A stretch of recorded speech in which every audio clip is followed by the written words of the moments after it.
तंत्र और योग मौलिक रूप से भिन्न हैं। वे एक ही लक्ष्य पर पहुँचते हैं, लेकिन मार्ग केवल अलग अलग ही नहीं बल्कि एक दूसरे के विपरीत भी है।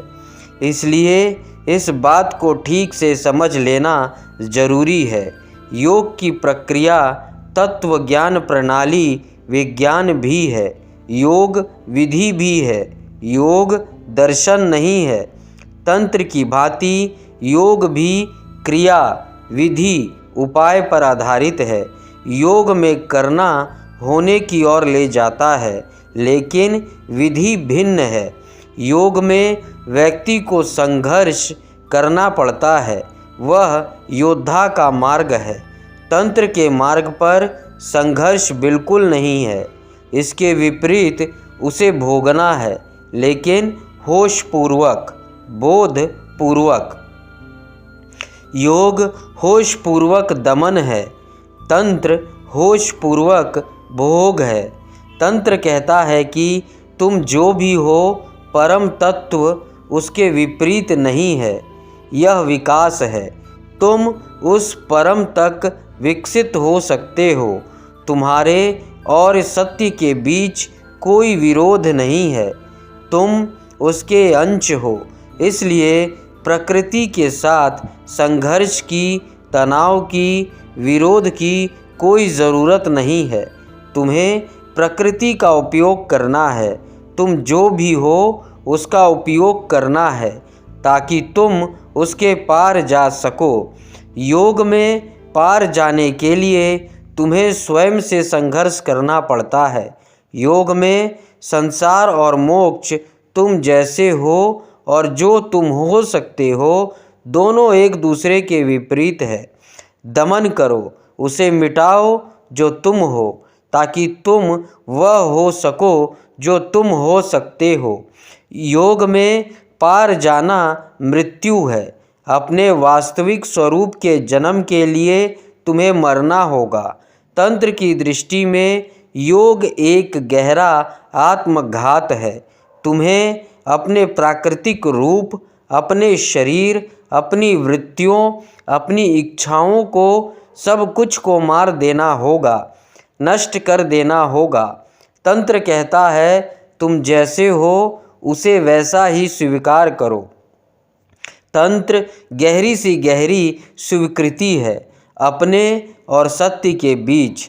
संसार और निर्वाण के बीच कोई अंतराल मत बनाओ। तंत्र के लिए कोई अंतराल नहीं है।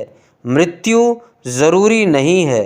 तुम्हारे पुनर्जन्म के लिए किसी मृत्यु की ज़रूरत नहीं है, बल्कि अतिक्रमण की आवश्यकता है। इस अतिक्रमण के लिए स्वयं का उपयोग करना है। उदाहरण के लिए काम है, सेक्स है, वह बुनियादी ऊर्जा है जिसके माध्यम से तुम पैदा हो गए हो। तुम्हारे अस्तित्व के, तुम्हारे शरीर के बुनियादी कोश काम के हैं। यही कारण है कि मनुष्य का मन काम के इर्द गिर्द घूमता रहता है। योग में इस ऊर्जा से लड़ना अनिवार्य है। वहाँ लड़कर ही तुम अपने भीतर एक भिन्न केंद्र को निर्मित करते हो।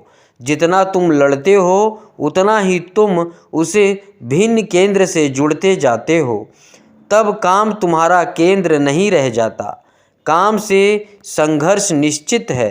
होशपूर्वक तुम्हारे भीतर अस्तित्व का एक नया केंद्र निर्मित कर देता है। तब काम तुम्हारी ऊर्जा नहीं रह जाएगा। काम से लड़कर तुम अपनी ही ऊर्जा निर्मित कर लोगे। एक अलग प्रकार की ही ऊर्जा, एक अलग प्रकार का अस्तित्व केंद्र पैदा होगा। तंत्र के लिए काम ऊर्जा का उपयोग करो, उससे लड़ो मत, उसे रूपांतरित करो, उसे शत्रु मत समझो, उससे मित्रता बनाओ। वह तुम्हारी ही ऊर्जा है, वह पाप नहीं है, वह बुरी नहीं है। प्रत्येक ऊर्जा तटस्थ है। उसका उपयोग तुम्हारे हित में किया जा सकता है और तुम्हारे विरुद्ध भी किया जा सकता है।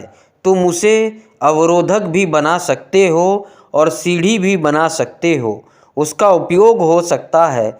सही ढंग से उपयोग करने पर मित्र बन जाती है, गलत उपयोग पर वह तुम्हारी शत्रु हो जाती है। वह दोनों ही नहीं है, ऊर्जा तटस्थ है। साधारण आदमी जिस तरह यौन का काम का उपयोग करता है वह उसका शत्रु बन जाता है, उसे नष्ट कर देता है, उसकी शक्ति का क्षय करता है। योग की दृष्टि ठीक इसके विपरीत है। साधारण मन के विपरीत साधारण चित्त अपनी ही वासनाओं से विनिष्ट होता जाता है।